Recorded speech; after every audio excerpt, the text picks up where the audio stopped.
Hyundai Veloster Turbo. Blow a valve. Melon baller up my ass.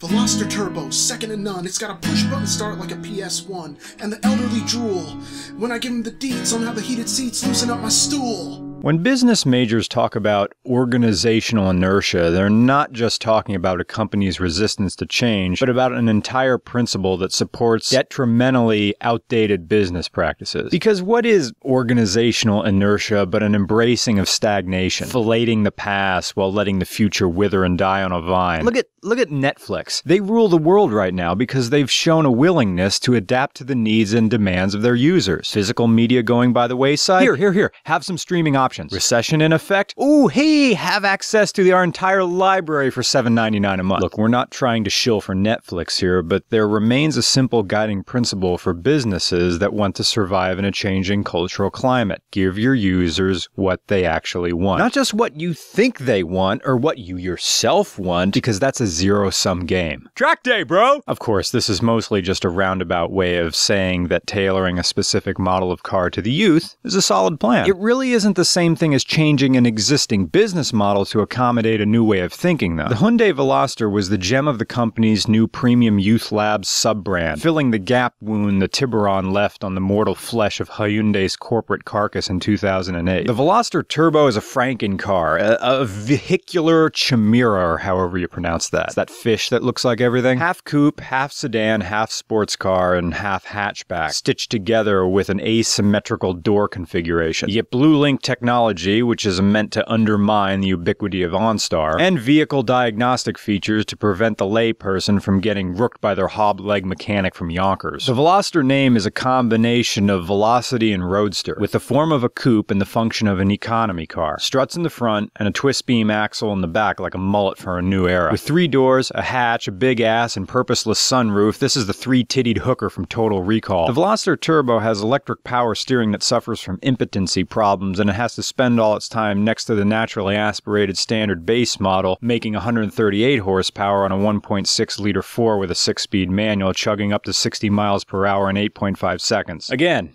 an economy car in a Men's Warehouse dinner jacket. And that naturally aspirated model starts close to $23,000, which is pretty hard to justify for your average youth consumer. Yeah, sure, it looks cool, but there's hardly any substance there, so why hang around? Any justification to continue parking your ass in the Veloster's heated seats rings hollow. You know, it's like continuing to hang out with the friends you had in middle school. Sure, Todd von Schwarzenheim seemed awesome at the time, but that's only because he had Pokemon Blue, caught missing Neo without calling Nintendo Hotline, and already touched a live titty by age 11. Hyundai Veloster, the official car of self-editing one's own life decision. But hey, at least the Hyundai didn't reduce suspension to keep it from swaying. The slight Newton's cradle-like sway is what keeps the drive from being a complete afterthought with the Turbo. The Veloster is contemporaneous with similar economy coupes that illustrate how car companies view their youth climate, accentuating what they believe to be learned helplessness of this generation through it-does-it-all-for-you handling of the Turbo. And it's YOLO! Look what I can do ideology. Hyundai wants this to be the car for 20-somethings who hate seeing other people succeed. You might not notice it straight away, but the Hyundai Veloster Turbo is sponsored by proletariat loathing. No man with calloused hands will love you for owning one of these, nor will your anti-capitalist girlfriend appreciate the sharp angles and classic sports car configuration. For that class-based relationship, this will be the last straw. Yeah, this will be the straw that broke the camel's back, somewhere between owning a Waterman gold fountain pen and refusing to read House of Leaves all the way through. I could go on about the specifications, like the 256 Newton meters of torque, twin exhausts, the massive front grille like the mouth of a multi-platinum hip-hop washout, or the engine output of 151 kilowatts. Sup, Marty and Moog? At anywhere between 1,750 to 4,500 RPM. And I could chat about the roll-top concept model of 2012 and the zombie survival model of 2013. Or I could talk about something else entirely. Maybe Naked Lunch, or the Teapot Dome scandal, or the presidency of Martin Van Buren and the Free Soil Party, or the new season of Game of Thrones, but I'd be just giving dry facts that talk around the problem instead of addressing it. And organizational inertia just doesn't get me off like it used to. But then again, maybe we're seeing something new here. The Hyundai Veloster Turbo may be for Hyundai what the Honda CB750 was for Honda back in